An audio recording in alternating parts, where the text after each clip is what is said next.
இந்த உடலுக்கு தலைவன் கடவுள்னா கணவன், உயிருக்கு தலைவன்னா சிவம். உடலுக்கு இறைவன் போயிட்டாரு, நமக்கு நீங்கள் வேலை இல்லைன்னு போயிட்டாங்க.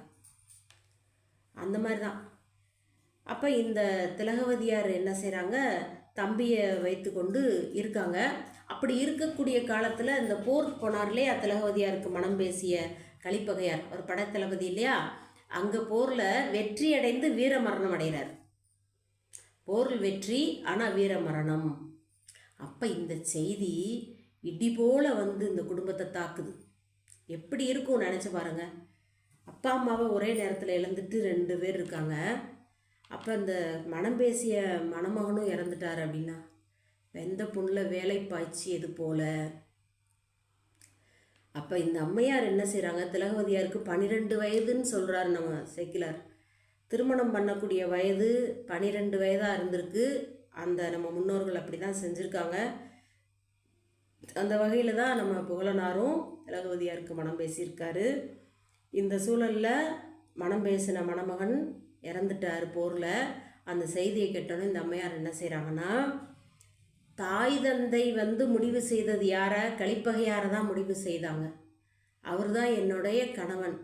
ஏன்னா மனதளவில் அவர் தான் கணவன், அப்பா அம்மா பேசி முடிவு பண்ணிட்டாங்கன்னு அதை வந்து நினச்சாங்களா இல்லையா? அகத்தில் நினைத்தாலும் அதுதான், புறத்தில் வாழணுன்ற அவசியம் இல்லை.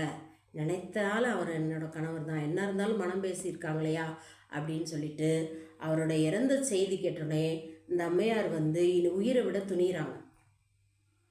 ஒரு நெருப்பை வளர்த்து அதில் இறங்கி உயிரை விட துணிகிறாங்க. அப்போ அந்த 5 வயது தான் இருக்கும் மருள்நீக்கியாருக்கு. அந்த நெருப்பில் இறங்க விடாமல் தன்னுடைய தமக்கையாரோட 2 கால்களையும் பற்றி கொள்கிறார்.